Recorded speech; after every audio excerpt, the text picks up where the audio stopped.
Welcome friends. तो आज का हमारा टॉपिक है types of income tax return. अगर आप रिटर्न फाइलिंग करते हो तो ये वीडियो आपके लिए काफ़ी ज़्यादा इंपॉर्टेंट होने वाला है। वीडियो पूरा एंड तक देखिएगा। लास्ट में आपको कुछ ऐसी बातें बताया जो आप रिटर्न फाइलिंग करते हो तो आपके लिए काफ़ी ज़्यादा हेल्पफुल है।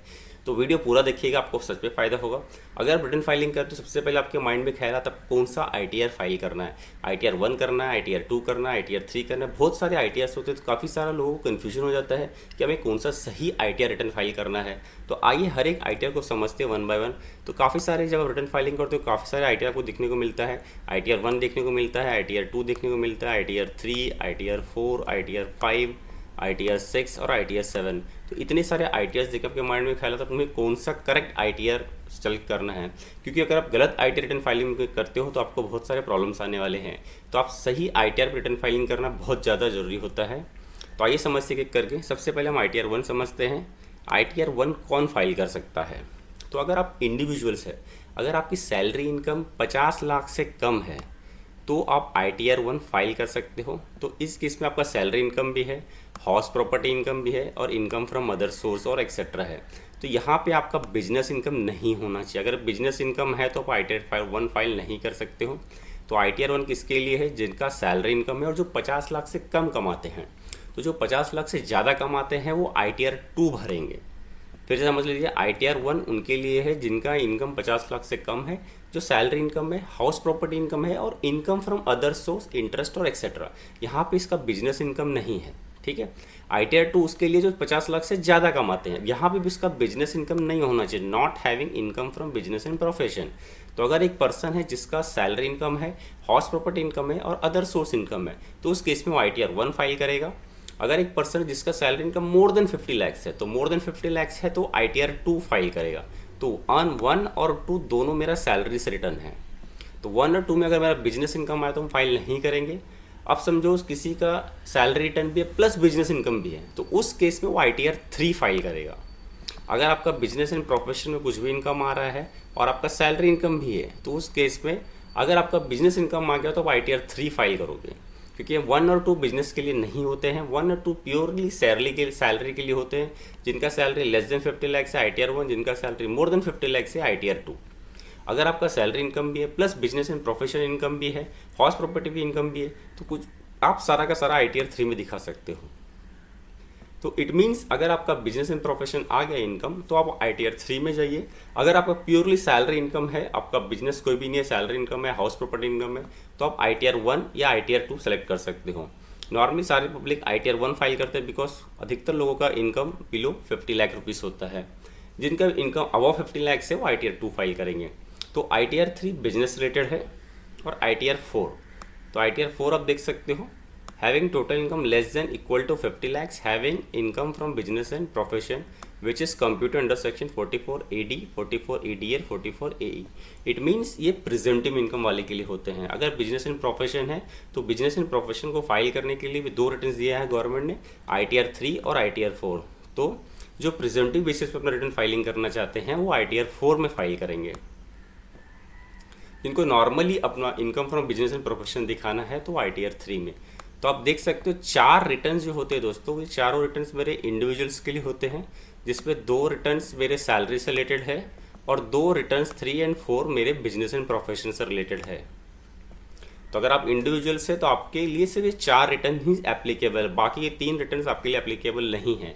तो आप इंडिविजुअल्स है तो आपको 4 रिटर्न्स पर ही फोकस करना है। अगर सैलरी है तो आइदर 1 चूज़ कीजिए और आइदर 2 सेलेक्ट कीजिए। सैलरी के साथ आपका बिजनेस एंड प्रोफेशन भी है तो आप ITR 3 फाइल कीजिए।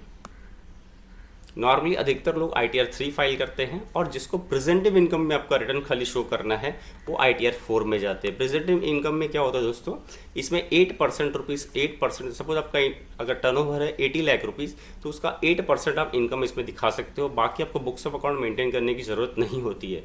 तो ITR 4 उनके लिए होता है जो बुक्स ऑफ अकाउंट मेंटेन नहीं करते, वो डायरेक्टली एक लमसम अमाउंट में टैक्स पे कर देते हैं, उनके लिए ITR 4 होता है। ITR 5 देखेंगे तो ITR 5 कौन फाइल करता है? ITR 5 हमारा LLP, एसोसिएशन ऑफ पर्सन और बॉडी ऑफ इंडिविजुअल फाइल करते हैं। तो आप देख सकते हो ITR 5 जो होता है LLP, AOP और BIU के लिए होता है। ITR 6 है, ये कंपनीज के लिए होता है। तो अगर आप कंपनीज है, आपकी कोई कंपनी है तो ITR 6 आप फाइल करेंगे। अब जो इन सारे कैटेगरीज में फॉल नहीं हुए वो ITR 7 में आएंगे। ITR 7 नॉर्मली ट्रस्ट फाइल करते हैं, पॉलिटिकल पार्टीज फाइल करते हैं।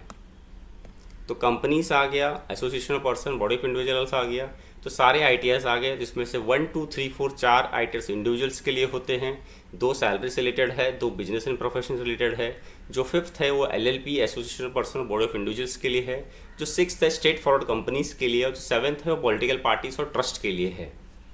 आइए अब नेक्स्ट समझते हैं points to be kept in mind while filing return.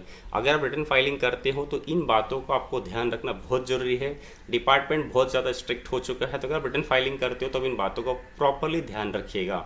सबसे वाला फर्स्ट पॉइंट है आपका reporting interest amount earned from saving account and fixed deposit. अगर आपका सेविंग अकाउंट में आपको इंटरेस्ट मिल रहा है, FDs में आपको इंटरेस्ट मिल रहा है, तो वो दोनों रिटर्न्स आप आपके इनकम टैक्स रिटर्न फाइलिंग में शो कीजिए। अगर आप शो नहीं करते हो तो आपको प्रॉब्लम आ सकता है। दोनों रिटर्न्स आपको शो करना जरूरी है।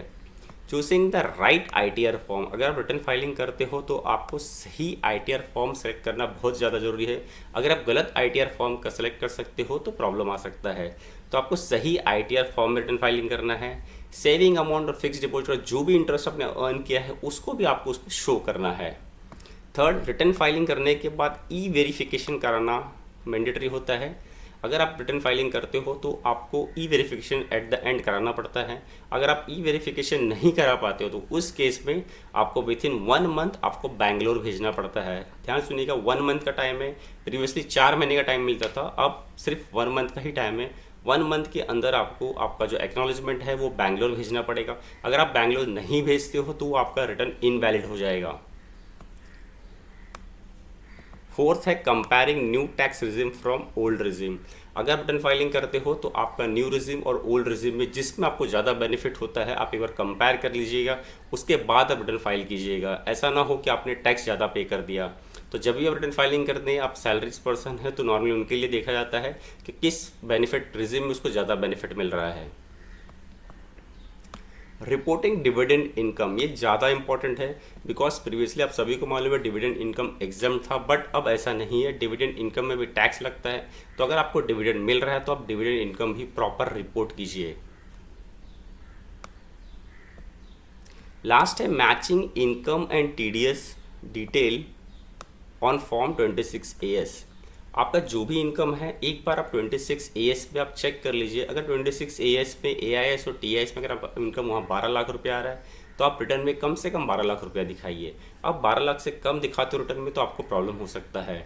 तो आपका रिटर्न्स कभी भी ज़्यादा होना चाहिए एज़ कम्पेयर टू आपका 26 AS में। जो भी आप रिटर्न्स वहाँ 26 AS में जो भी इनकम दिख रहा है आपका रिटर्न फाइलिंग में वो इनकम उससे ज़्यादा होना चाहिए। अगर आप कम दिखाते हो उससे तो आपको प्रॉब्लम आ सकता है। तो ऑलवेज इंश्योर कीजिए जो भी 26 AS में रिपोर्ट हुआ है उससे आपका इनकम ज़्यादा दिखना चाहिए, कम नहीं दिखना चाहिए या तो एग्जैक्ट दिखना चाहिए।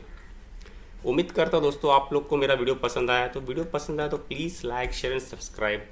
Thank you.